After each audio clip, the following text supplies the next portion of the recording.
guys, fire away. All right, Zion, this is it.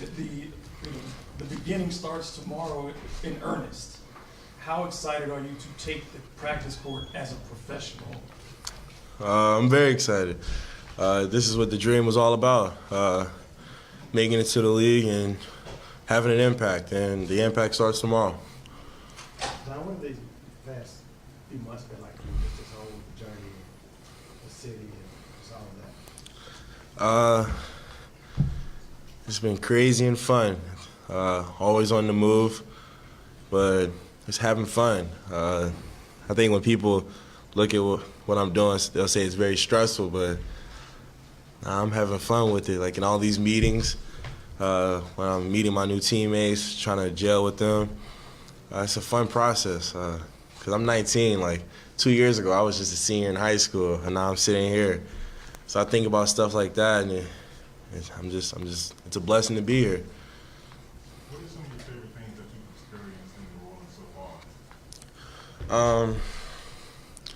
I'd say the culture, and just the love for the city. Like when I'm kind of walking up and down the streets, I'll see these kids got like gallons of water or a bucket, making some of the best beats I've ever heard. They're like 12, 13. And I'm like, man, nobody don't even know about this. I mean, it's a bucket. You can go a bucket they probably found and just. So I think stuff like that, just like I think gives the city a lot of spirit, and then the people are very welcoming.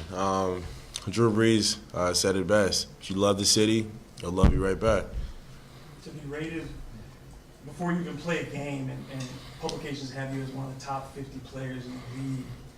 Do you look at things like that, do you turn that back inwardly and think about how you need to progress rather than how others on the outside may see and the expectations they may have of you? I think you said it well. I can't focus on the outside stuff. I got to focus on me and what I can do to help the Pelicans win. And because I focus on stuff like that, I feel like that'd be very selfish of me. Because I think we all have the same goal in mind, that's to make the playoffs and make a run. Last time we talked to you at Summer League, you said your focus was going to be getting in the lab, getting your mind and body right for the season. So I guess what have the past few months been like during that process, getting ready? It's been fun. That's the best part. That's what makes all this other stuff possible. What I do on the court, because when I'm between that rectangle, that's where my love comes out. It's my passion. That night, you played one summer league game. Ton of people there. You got hurt. There was an earthquake. They signed Kawhi and traded for PG all the same night. Have you thought back on that night, and what are the things that you remember from just the whole experience? Like I said before, it's been a crazy experience, but I do look back at that night. With me personally, I look back on the game and what I could have done better. I didn't play so well, so I look at that and how can I improve my game. Is there anything that you worked on specifically with Aaron Nelson in terms of getting your body ready to play a full 82 games? Oh yeah, we've been working on flexibility a lot. Zion, you were the guy in college and all, but you talked to JJ and Drew and Lonzo, and they're all saying that they got your back. They're going to help you through the process and pull a wagon if you will. And how good does it make you feel knowing you got guys that trying to help take pressure off? It's great. I know I'm in the right place with Drew and JJ and Etwan Moore. Since I've been here, they've been giving great advice. Whenever they think I am overthinking things or seem stressed, they'll be the first ones to come to me and just say, relax, be you. Just play the game you love. And it's the small things like that that help a lot, and I just get going. There's a business to being the presumptive number one pick, then the number one pick, and endorsement deals that follow that. How much of your time, maybe leading up to Summer League, was the business, and when do you think it really started to turn for you back to playing basketball, getting ready for this season? A lot of it. you know, you hear about that part of this. You hear about that part of the side of the business and stuff, but when you actually experience it, like bouncing from city to city, sitting in 3 or 4 hour long meetings, listening to people try to pitch you on their company, it's a lot. And only having like an hour or two to try to get in the gym and then hop back on a plane and go somewhere else. It was a lot of traveling, a lot of meetings, but for now that part slowed down a lot. It'll probably pick back up soon, but for now it's just focusing on the Pelicans. What were some of your favorite endorsement events that you've done so far? The one in the Jordan brand event that I did in Harlem for the Jordan 34s, that was a lot of fun. Just because I'm around other kids, and when these kids look up to me, and they're like telling me like what they want me to do this season, what they expect. I mean, it means a lot to me.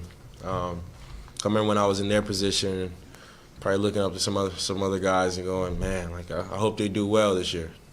The balance of this roster needs you to have two guys like Akil and Jackson who are your age that you kind of bond with, and then you've also got on the other side JJ and Drew.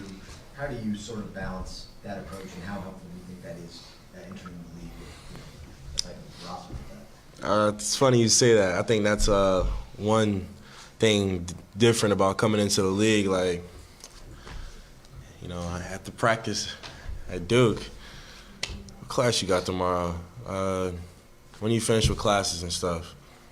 Here. Yo, Etwan, is there a food spot you trying to go to? Man, I can't. Got stuff to handle with JJ. He has kids. Like, you gotta take their kids to school. I'm like, kid, 19.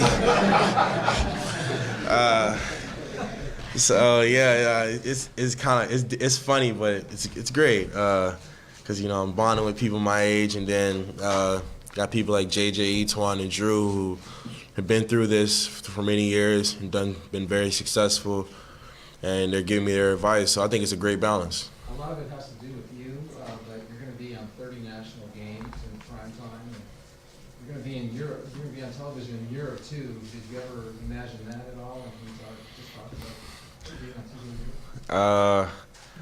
I would lie if I say I never imagined that. It's, you know, when you're a kid in the room, you know, you got that piece of paper or a T-shirt and you shoot it into the laundry basket or something. You're like, man, the whole world could be watching me one day. So for the Pelicans' reach to be that far, I'm hyped. I'm very excited about it. When you talk about the kids at the event, telling you what they want you to do this year, what do they want you to do this year, and what was going through your mind when you were hearing all that? You know, like kids, they be so hyped. They start saying, "I want it between the legs, like reverse." Like I'm like, let's just make the dunk. But nah, they're just saying like they hope I go out there and prove all the doubters wrong and just keep being me. You know, when you hear that from a little kid, it hits different. It's like, man, he like really means that. So it just fuels me to work harder. What's your relationship been with Jackson and Akil so far, and just how have you guys kind of grown together in this whole process? We're the Rooks. Our relationship is pretty tight. You know, we're on our little college tour, just trying to show love to the state of Louisiana. And, you know, even when I went to LSU, like, I didn't go there. They could have easily just have, like, you know, booed me or, like, not accepted me. When I got there, they showed a lot of love, and they're like, welcome to Louisiana. Like, we hope you do very well at the Pelicans. And stuff like that. It's like, man, like, the state really is love. Like, they show love everywhere. Obviously, you're a guy who's endorsing NBA 2K, but I mean, with the young guys, y'all fight over the sticks and who gets to be the Pelicans and who. Listen, you know, my guy is not that good in 2K. But that's okay. That's okay. He's slower than I would like him, but it's fine. It's just, it's weird though. Like, I'm on these AAU trips when you were younger. You're playing 2K like with your friends, and your teammates, and you're having fun. But you know, like you slide over to the right or the left, You start pressing a button like to switch teams, and boom, you right there. You don't have to create your player. You don't have to do nothing. Your player is already there. And it's just like, man, I'm here, but I want to stay here for a long time. So just all this stuff just adds motivation to my fire. Two more questions. JJ said that he kind of put a little pressure on you about keeping this playoff streak alive. You remember that? He did. It was so funny. Like he had just gave me some great advice, and then, I mean, the whole mood shifted. He was like, "I'm 13 for 13. Don't mess this up for me." I'm like, JJ, why are you telling me? I'm a rookie. He's a little different. You watch the Saints and all, LSU Open is a tight end. I mean, do you ever watch Drew Brees, the way he works and thinks tight end? I mean, I could do that. I could have done. Obviously, you made the right decision. Did you ever look at that and think, way up, I could break that? All the time, because I love to watch, especially college football. I love watching college football, but when I'm watching football, especially in person, I'm like, man, you put me in like that receiver, like 10-yard line, fade route to the corner. That's me, 100% of the time. But no, like I just love watching it. But yeah, I do think about, man, I might could be out there. Zion, Last one, guys. you seem to be embracing this, and you seem to be having a great time with all this. And it sounds like a bunch of your Pelicans teammates are in your ear. Like throughout the league, who are some of the people that are trying to reach out to you and talk to you, and who do you want to hear from? Do you want this much advice about how to go through this as a rookie? Yeah, I want all the advice I can get, because everybody has different perspectives. So like, if I can get advice from multiple perspectives, I can find a way to bring it together and find out what's best for me. Thank you, guys. Thanks, Simon. Thanks, Zion. No problem.